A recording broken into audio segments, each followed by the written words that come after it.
রুশ ইউক্রেন যুদ্ধের ৩ বছর পূর্তি আজ। দ্বিতীয় মেয়াদে ক্ষমতায় এসেই যুদ্ধ বন্ধে পদক্ষেপ নিলেন মার্কিন প্রেসিডেন্ট ট্রাম্প। এদিকে ন্যাটো ইউক্রেনের সদস্য পদের বিনিময়ে প্রেসিডেন্ট পদ ছাড়তে রাজি জেলেনস্কি। জার্মানির নির্বাচনে জয় পেয়েছে ফ্রেডরিখের নেতৃত্বে রক্ষণশীলরা, রেকর্ড জয় পেয়েছে ডানপন্থীরাও। ৬২০ জন ফিলিস্তিনি বন্দির মুক্তি ছাড়া আলোচনা হবে না জানিয়ে দিল হামাস। অন্যদিকে আবারও গাজায় যুদ্ধ শুরুর হুমকি দিলেন নেতানিয়াহু। লেবাননে হিজবুল্লাহ নেতা নাসরুল্লাহর শোকসভায় লাখো মানুষের ঢল। শোকসভা হয়েছে ইরানেও, জানাবো সেই খবরও। বিশ্বের নানা প্রান্তের এমন সব খবর নিয়ে বিশ্বযোগের আজকের আয়োজনে স্বাগত জানাচ্ছি আমি রুবাইয়াত অদিতি। স্থায়ী শান্তি কিংবা সামরিক জোট ন্যাটোতে যোগদানের জন্য দরকার হলে প্রেসিডেন্ট পদ ছেড়ে দেবেন বলে মন্তব্য করেছেন ইউক্রেনের প্রেসিডেন্ট ভলোদিমির জেলেনস্কি। কিয়েভে এক সংবাদ সম্মেলনে এসব কথা বলেন তিনি। বলেছেন, মার্কিন প্রেসিডেন্ট ডোনাল্ড ট্রাম্পকে কিয়েভ ও মস্কোর মধ্যকার মধ্যস্থতাকারীর চেয়ে ইউক্রেনের অংশীদার হিসেবে বেশি দেখতে চান তিনি। ইউক্রেনের এই প্রেসিডেন্ট বলেন, ট্রাম্প এবং রাশিয়ার নেতা ভ্লাদিমির পুতিনের মধ্যে যে কোনো বৈঠকের আগে ইউক্রেনীয় প্রাকৃতিক সম্পদে ওয়াশিংটনের প্রবেশাধিকারে অনুমোদন করার একটি চুক্তির বিষয়ে আলোচনা করার জন্য তার ও মার্কিন প্রেসিডেন্ট ডোনাল্ড ট্রাম্পের বৈঠক অনুষ্ঠিত হওয়া উচিত।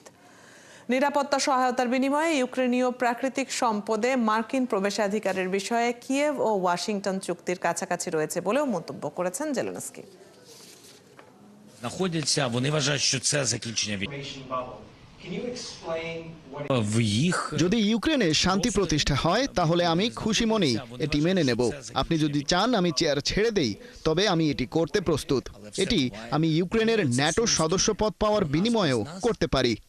То успіху в цій রাশিয়া ইউক্রেনে হামলার ৩ বছর পূর্তি হচ্ছে আজ। ২০২২ সালের ২৪ ফেব্রুয়ারি ইউক্রেনে হামলা শুরু করেছিল রাশিয়া। ৩ বছর ধরে চলা এই যুদ্ধে ব্যাপক ক্ষয়ক্ষতি হয়েছে। হাজার হাজার বেসামরিক মানুষ মারা গেছেন, যাদের বেশিরভাগই ইউক্রেনীয়। দ্বিতীয় মেয়াদে যুক্তরাষ্ট্রের প্রেসিডেন্ট হিসেবে দায়িত্ব নিয়েই ইউক্রেন যুদ্ধ থামাতে তৎপর হয়ে উঠেছেন ট্রাম্প। এরই মধ্যে রাশিয়ান নেতাদের সঙ্গে সরাসরি আলোচনা শুরু করেছেন মার্কিন প্রেসিডেন্ট। তবে আলোচনায় ইউক্রেনকে যুক্ত করা হয়নি। ৪ বছরে পা দিতে যাওয়া এই যুদ্ধের কথা জানাচ্ছেন মনিরুজ্জামান বাবু। ঠিক ৩ বছর আগে ২০২২ সালের ২৪শে ফেব্রুয়ারি রাশিয়ার ট্যাঙ্ক ও সেনারা সীমান্ত অতিক্রম করে বীর দর্পে ইউক্রেনের রাজধানী কিয়েভের দিকে এগোতে শুরু করেছিল। তবে সেই সময় ইউক্রেনীয়রা অপ্রত্যাশিত প্রতিরোধ গড়ে তোলে। রুশ বাহিনীর ওই হামলার মধ্য দিয়ে পাল্টাতে শুরু করে বিশ্ব রাজনীতির দৃশ্যপট। টানা ৩ বছর ধরে লড়াইয়ে ইউক্রেনের অনেক ছোট বড় শহর, গ্রাম ধ্বংস হয়ে গেছে। লড়াই করতে করতে ক্লান্ত হয়ে পড়েছেন ইউক্রেনের সেনারা। এদিকে পশ্চিমা সহায়তা কমে আসায় অস্ত্র সংকটেও পড়েছে তারা। ক্রেমলিন শুরু থেকে ইউক্রেন যুদ্ধকে যুদ্ধ না বলে বিশেষ সামরিক অভিযান বলে আসছে। এই যুদ্ধের কারণে রাশিয়ার উপর অনেক নিষেধাজ্ঞা আসলেও বেশিরভাগ রুশ নাগরিক প্রেসিডেন্ট পুতিনের পক্ষে আছেন বলেই বিভিন্ন জরিপে উঠে আসছে। দ্বিতীয় মেয়াদে যুক্তরাষ্ট্রের প্রেসিডেন্ট হিসেবে দায়িত্ব নিয়েই ইউক্রেন যুদ্ধ থামাতে বেশ তৎপর হয়ে উঠেছেন ট্রাম্প। এই নিয়ে রাশিয়ার সঙ্গে বৈঠক করেছেন তার প্রশাসনের কর্তা ব্যক্তিরা। ইউক্রেনকে আলোচনার টেবিলে না রেখে সমালোচিত হয়েছেন ট্রাম্প। দেশটির প্রেসিডেন্ট ভলোদিমির জেলেনস্কিকে নিয়ে কয়েক দফা আক্রমণাত্মক কথাও বলেছেন মার্কিন প্রেসিডেন্ট। তবে এই যুদ্ধের আড়ালে নতুন খেলা শুরু করেছেন ট্রাম্প। যুদ্ধ শুরুর পর থেকে ইউক্রেনকে দেয়া সব অর্থের বিনিময়ে দেশটির সাথে খনিজ চুক্তি করতে চান মার্কিন প্রেসিডেন্ট।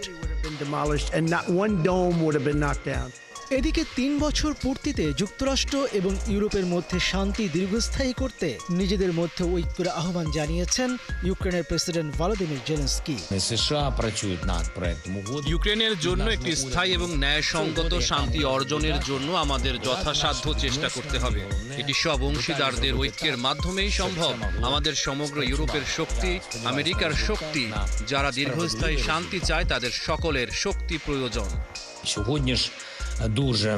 অন্যদিকে রুশ সেনাবাহিনীকে আরও শক্তিশালী করার অঙ্গীকার ব্যক্ত করেছেন রাশিয়ার প্রেসিডেন্ট ভ্লাদিমির পুতিন।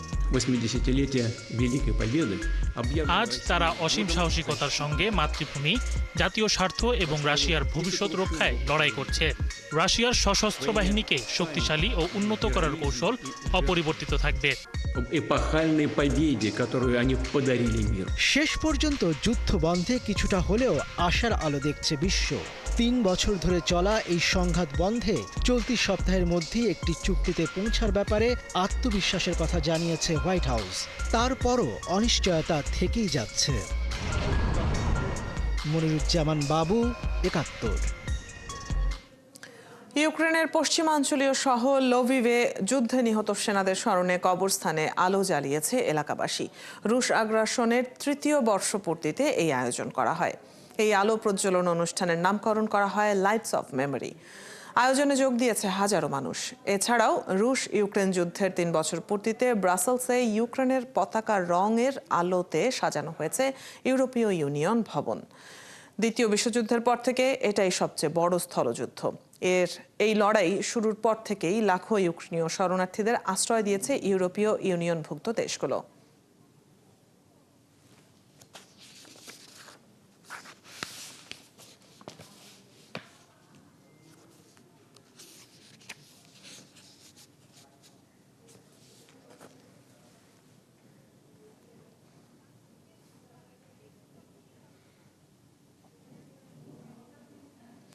এদিকে রাশিয়া ইউক্রেন যুদ্ধের ৩য় বার্ষিকীর একদিন আগে ইউক্রেন জুড়ে বড় আকারের ড্রোন হামলা চালিয়েছে রাশিয়া। ইউক্রেনের বিমান বাহিনীর মুখপাত্র জানিয়েছে রেকর্ড সংখ্যক ২৬৭টি রুশ ড্রোন উৎক্ষেপণ করা হয়েছে। এই হামলায় কমপক্ষে ৩ জন হতাহত হয়েছেন। ইউক্রেনের বিমান বাহিনীর মুখপাত্র ইউরি ইগনাট বলেছেন এর মধ্যে ১৩৮টি ড্রোন আকাশ প্রতিরক্ষা ব্যবস্থা দিয়ে ধ্বংস করা হয়েছে। জরুরি সেবা বিভাগগুলো জানিয়েছে বিভিন্ন অঞ্চলে ড্রোন হামলায় ধ্বংসযজ্ঞ ও অগ্নিকাণ্ডের ঘটনা ঘটেছে। ইউক্রেনের রাষ্ট্রীয় জরুরি পরিষেবা বিভাগ জানিয়েছে দক্ষিণ ইউক্রেনের খেরসনের একটি আবাসিক ভবনে হামলায় 2 জন নিহত হয়েছেন। এছাড়া মধ্য ইউক্রেনের ক্রিভিরিহ শহরে একটি হামলায় 1 জন পুরুষ নিহত হয়েছেন এবং কমপক্ষে 3 জন আহত হয়েছে। অন্যদিকে রুশ প্রতিরক্ষা মন্ত্রণালয় রবিবার জানিয়েছে রাতে ইউক্রেন থেকে রাশিয়ার দিকে উৎক্ষেপণ করা 20টি ড্রোন ধ্বংস করা হয়েছে।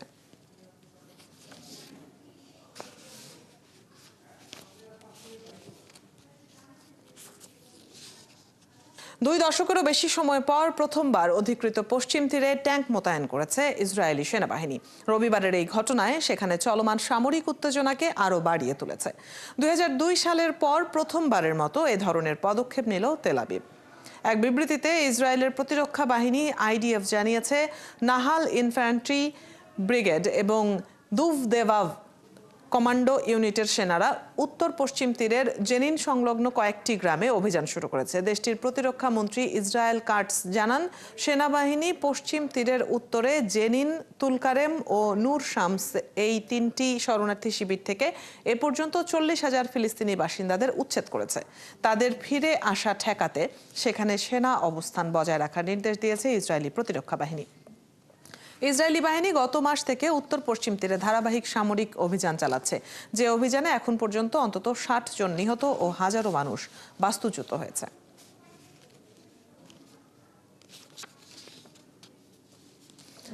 গাজায় আবারও যুদ্ধ শুরু করার হুমকি দিয়েছেন ইসরায়েলের প্রধানমন্ত্রী বেনিয়ামিন নেতানিয়াহু। এজন্য ইসরায়েল প্রস্তুত রয়েছে বলেও জানান তিনি। রবিবার সামরিক বাহিনীর এক অনুষ্ঠানে নেতানিয়াহু আরও জানান হামাসকে সম্পূর্ণ নির্মূল করার যে লক্ষ্যমাত্রা তারা ঠিক করেছেন সেটি অর্জন করবেনই, হোক সেটি আলোচনার মাধ্যমে অথবা অন্য কোনো উপায়ে।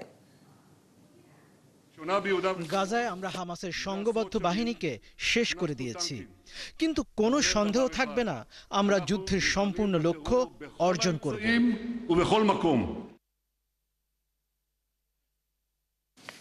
ফিলিস্তিনের অবরুদ্ধ গাজা ভূখণ্ডে ধ্বংসস্তূপের ভেতর থেকে আরও 10 জনের লাশ উদ্ধার করা হয়েছে। এর ফলে অবরুদ্ধ এই উপত্যকাটিতে নিহতের মোট সংখ্যা প্রায় 48,340 ছাড়িয়ে গেছে। গাজার স্বাস্থ্য মন্ত্রণালয় এক বিবৃতিতে জানিয়েছে গত 24 ঘন্টায় আরও 10 জন আহত ব্যক্তিকে হাসপাতালে ভর্তি করা হয়েছে। এতে করে ইসরায়েলি আক্রমণে আহতের সংখ্যা 1,11,753 জনে পৌঁছেছে। এদিকে যুদ্ধবিরতি চুক্তি অনুযায়ী 620 জন ফিলিস্তিনি বন্দীকে মুক্তি না দিলে পরবর্তী আলোচনায় হামাস অংশ নেবে না বলে জানিয়েছেন গোষ্ঠীটির জ্যেষ্ঠ নেতা মাহমুদ মারদাউই। যুদ্ধবিরতি চুক্তি মেনে শনিবার 6 ইসরায়েলি জিম্মিকে মুক্তি দেয় হামাস। বিনিময়ে 620 ফিলিস্তিনি কারাবন্দীকে মুক্তি দেওয়ার কথা ছিল ইসরায়েলের, কিন্তু ইসরায়েল ফিলিস্তিনি কারাবন্দীদের মুক্তি পিছিয়ে দিয়েছে। লেবাননের হিজবুল্লাহ গোষ্ঠীর প্রয়াত নেতা হাসান নাসরুল্লাহকে শেষ বিদায় জানাতে রবিবার বৈরুতে লাখো মানুষ সামিল হয়। গত বছরের সেপ্টেম্বরে বৈরুতের উপকণ্ঠে ইসরায়েলি বাহিনীর হামলায় নাসরুল্লাহ নিহত হন। নাসরুল্লাহর পাশাপাশি ইসরায়েলি হামলায় নিহত আরেক হিজবুল্লাহ নেতা হাশেম সাইফুদ্দিনকেও চিরবিদায় জানানো হয়। নিহত নেতার ছবি ও হিজবুল্লাহর পতাকা হাতে লেবানন ও এই অঞ্চলের অন্যান্য দেশের সমর্থকরা বৈরুতের হিজবুল্লাহ নিয়ন্ত্রিত দক্ষিণাঞ্চলের কামিল শামুন স্পোর্টস সিটি স্টেডিয়ামে ভিড় জমান। 55,000 আসনের এই স্টেডিয়াম লোকে লোকারণ্য হয়ে ওঠে। শোকসভায় প্রায় 10 লাখ মানুষ উপস্থিত ছিলেন। দর্শক, এই ছিল আজকের আয়োজনে। কাল একই সময়ে আবারও হাজির হবে বিশ্বযোগ। চোখ রাখুন ৭১-এর ফেসবুক পেজে এবং সাবস্ক্রাইব করুন ৭১-এর ইউটিউব চ্যানেল। ৭১-এর সাথেই থাকুন।